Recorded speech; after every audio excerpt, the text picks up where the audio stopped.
What's up guys, and welcome back to the first Florida video we've done in a while. So we're gonna start off strong and do something that I've been wanting to do for a while.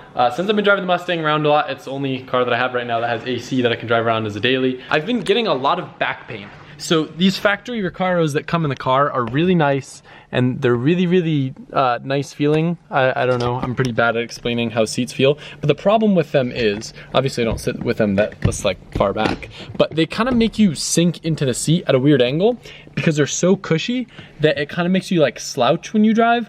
And I've been developing a lot of back pain from driving this car.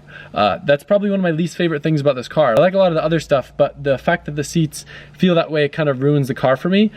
Obvious solution, change the seats. So what would be the right option to put in the car? I know a lot of people actually put like the GT touring seats in the car because they're more like street seats. But me, of course,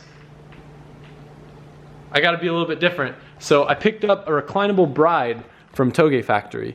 I would have loved to do a fixed back one, but fixed back ones are just a little bit narrow. And this one will work better with factory seat belts because it does have like this little gap, which makes it easier for getting in and out of the car as well.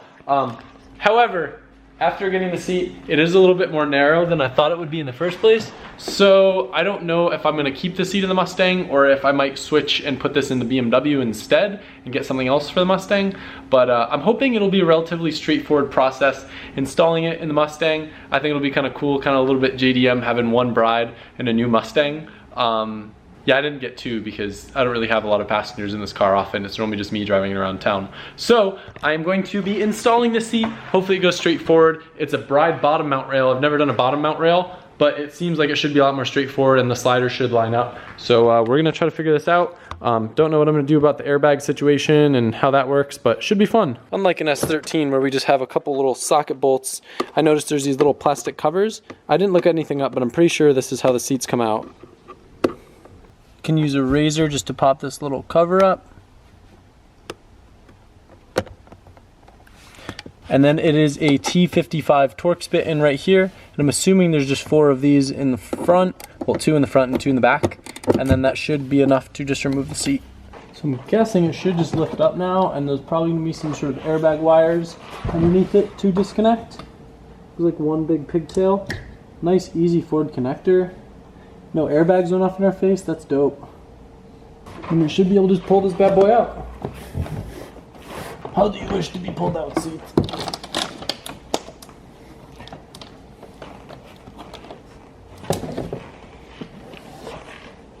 Look how funny this is. We have American sized, and then we have little Japanese size. Probably not my first color choice for the Brides. The only real reason that I got these ones is because Toge Factory actually had them in stock, and normally ordering Brides like the ones that we got for Nicole's car, it takes like months. So yeah, that's impatient Adam just wanting to not have back pain. It's funny because the quality of the Recaros, I think they're actually a much nicer seat. Alcantara, like very nice construction. It just gives me back pain. I like the seat. It's a great seat. A lot of people like them, but I found that on the forums, it seems like taller people are the people that have complaints with the seat. I don't know, maybe it's not designed for a taller person, but then again, the Bride isn't either. I don't know. My hatred for seat rails doesn't exist when it comes to Bride, because unlike everybody else, they're smart about it. And they usually have them connected to their actual brackets. Same thing with their side mount seats. So look at this, they're already lined up. I know the sliders are gonna work. I literally just have to bolt the seat to this, bolt it in the car, and we're done. Good job, guys. And no, this is not sponsored by Bride. I wish it was. Got it kind of propped on the counter, and then I'll just start fastening the bracket to it up in there. It should be nice and simple.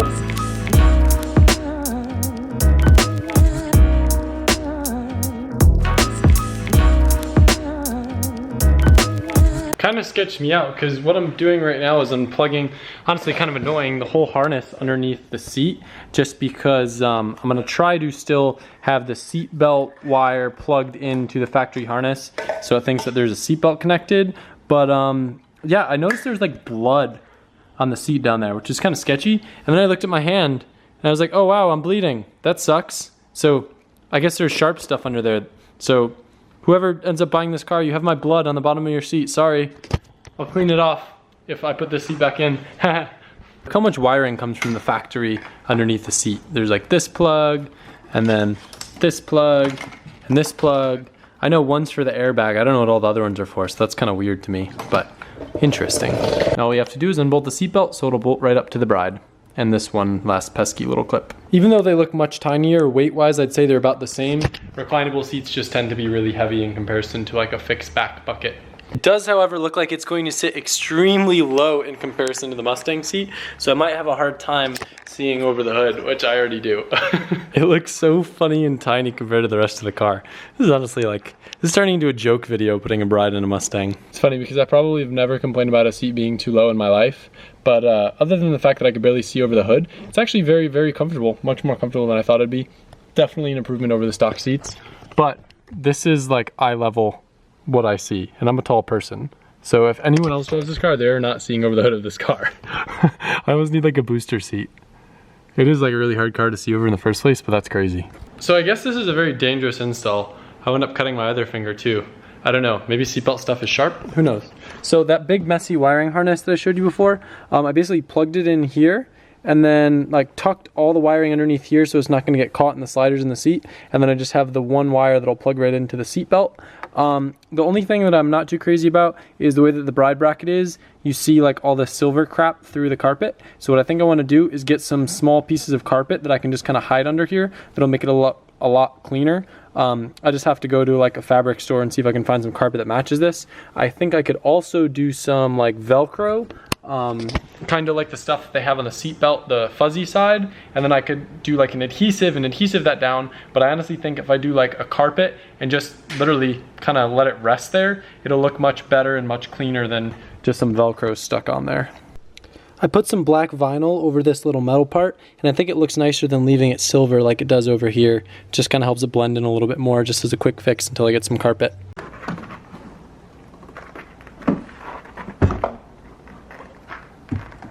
I'm predicting some of you guys are gonna hit me up about buying this stock seat. I know a lot of people like to upgrade their Mustang seats with Recaros, and I'm pretty sure these go for quite a bit of money, but I am going to be keeping it so that way I can just easily return it to stock. Look how low I look. I look like a tiny person in here. That's so funny. If I like raced this car and wore helmets all the time, it'd be nice having all the headroom, but I'm kind of excited to drive it. It's gonna feel like a totally different car sitting this low. Sick. I dig it. That quick little black vinyl job actually helped to make it look like a lot cleaner install. Yeah, pretty self-explanatory. Slider works just as you'd expect it to. Not too crazy about the red stitching in this car. I guess it kind of matches the Ford Performance logo, but I probably would have chose the gradation, but again, I just got these ones because they're in stock. So yeah, I'm gonna go pick up something that's at a FedEx headquarters so I can do it on 350Z, and we'll do that for the rest of the video, and then we'll kind of call it a night. That sounds lame. It's fun. We're gonna have a lot of fun. Other than not being able to see over the hood, it's way better. Like, I am so much more comfortable driving this car now. I just wish the steering wheel went a little bit lower. I don't know if this makes sense, but because the seat doesn't have as much like cushion and flex as the stock ones do, it makes the car actually feel like it rides a bit stiffer in a good way. And it makes it feel like it's a little bit more responsive because you don't have like that cushy feeling to it. So kind of cool how just a seat makes the car feel a lot nicer. I sit so low that this is my view of the gas gauge. I have to actually like pick my head up to see it. I'm eating some leftover crappy frozen pizza. The original plan was I was supposed to make a Blue Apron meal with Nicole, and then we realized because we were away, we had delayed our shipment, so we didn't have any Blue Apron meals to make. If you're not familiar with Blue Apron, they are the leading meal kit delivery service in the United States. We always have fun cooking Blue Apron meals because it kind of forces us to go a little bit outside of our comfort zone and kind of make a little bit more elaborate meals than, let's just say, simple pasta and sauce. We're not chefs over here. We're usually able to cook them in under 45 minutes, and the cool thing is we don't have to go to the grocery store since the ingredients get delivered right to our door. From April 16th through May 21st, Blue Apron's actually teaming up with Airbnb, and they're gonna bring recipes from all over the world from Airbnb experience hosts. An example they gave me is Cece, a chef from Shanghai who makes incredible Kung Pao chicken, a beloved sticky saucy mix of crispy brown chicken and vegetables. Blue Apron's a lot of fun, and it never really gets boring because they're always switching it up. If you want to get your first 3 meals free and check out this week's menu, you can go to blueapron.com/LZ. I want to give a massive thank you to the delicious Blue Apron for sponsoring this video. You guys have been supporting my videos for a while, and it's much appreciated, and I would like to end you with their slogan, Blue Apron, a better way to cook. Much better than leftover pizza. That's really soggy. So what I just picked up from FedEx is actually something that you guys recommended me to try. This is not a sponsor thing. I just really didn't like the rasp on the 350Z with the Tomei and the test pipes. So you guys told me to pick up a Motordyne art pipe. I don't really understand what this thing is. I'm guessing it's some sort of muffler or resonator. Kind of weird type of test pipe. I've never seen anything like this where it kind of like bends off, but I've seen a lot of VQ exhaust systems where they have little canisters like this, so I'm guessing that it should help get rid of the rasp. I'm excited to try it. Test pipes are like the worst on Z's the first time. The second time still sucks, but I just hate, like, it's so difficult to get into those bolts up in there. It's so annoying. But this is what the new ones look like, all fancy and stuff. I need to get that brace back though, because it says that it'll void the warranty if we don't have it. Gonna go see how the new test pipes sound on the Z. I forgot how cool this thing looks. So rad. I love it. I'm excited for the Oberfender. It's gonna look really cool. I think I have a leak in one of the AC lines because my AC isn't working and it's hot in Florida. I don't think it really got rid of the rasp that much. Wah. I'll just live with it. It was worth a shot. It's just, I've never had a car so loud where I feel guilty getting on it to where, like, I might legitimately get pulled over because this car is so loud.